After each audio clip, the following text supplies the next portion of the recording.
Apparently I'm a spotty annoyance who needs to get a real job. So get ready with me for my fake job.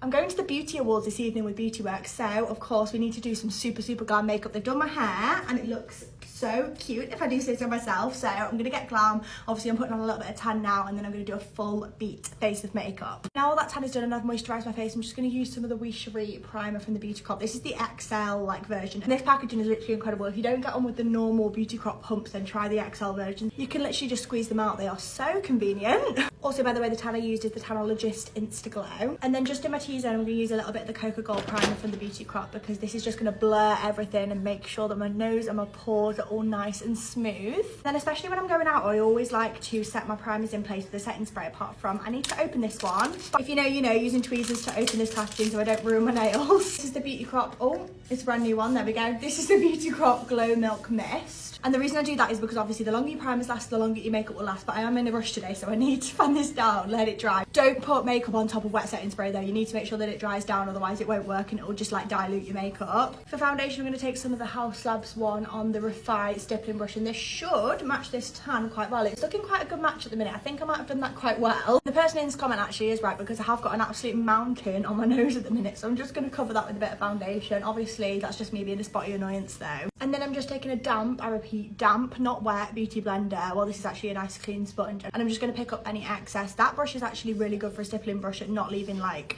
streaks on your face, but I still just want to pick up any excess so that I look nice and seamless. I've got approximately half an hour until I need to be downstairs, so we need to hurry up. But I'm just going to put on a little bit of the Huda Beauty concealer. This is the shade Nougat, and then I'm going to use some of the shade Marshmallow right in the inner corner just to brighten everything up a little bit, because I love a bright under eye. Actually, also just for the sake of time, use this sponge to blend out my concealer, and it's actually blended it really nicely and not took away much coverage. I'm just going to go over with a tiny bit more on my under eye. This is the right shade, yeah, just here. I'm going to let it sit just whilst I put on my cream bronzer, and then I'll blend it afterwards to make sure I get the most coverage possible. For cream bronzer, it would be absolutely rude not to. I'm going to use the Curve Case from Made by Mitchell, and I think this is the shade Shady Business, yeah, that I use the most, just to carve out my cheekbones and bronze up. I don't really do like a separate contour and bronze. I just sort of bronze my face up and at the same time like try and sculpt it a little bit. I'm also just going to quickly take some more of that concealer. This is the darker shade though, and just take that underneath where I've just bronzed, mainly to sculpt, but it also is going to cover some spots that I've got under here as well, so it's like a 2-in-1. And then cream blush, I actually have got the new Blush Bomb sticks. This is the shade Can't Cope with Coral. That's not in here, we've just got Coral in here.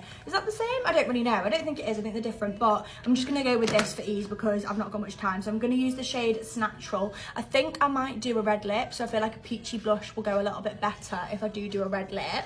And then of course I need to set all of those creams in place. I'm going to use my Huda Beauty powder in the shade Pound Cake. We're going bougie today. You know I absolutely love my Vitamin Babe one, of course, but I'm going to use my bougie powder today. Be ready for satisfaction. Of course I'm just using a mini puff from Trigwell. These were on offer over Black Friday for like £3.30 as well on TikTok Shop, which is literally insane. I think they're normally like £11. Such a good price. If you got any, let me know, because these are literally life-changing puffs. Look at the difference that has made to my under eye.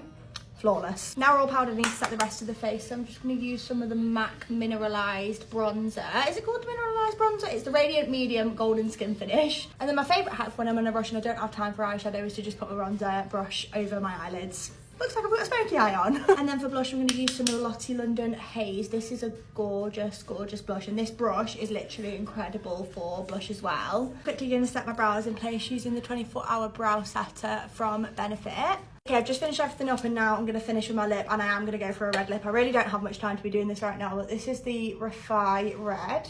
And then I'm just going to finish with the red gloss to go with it, of course. Just finishing with a little bit of perfume. This is actually one from Zara. It's the Elegantly Tokyo one, and that is me already.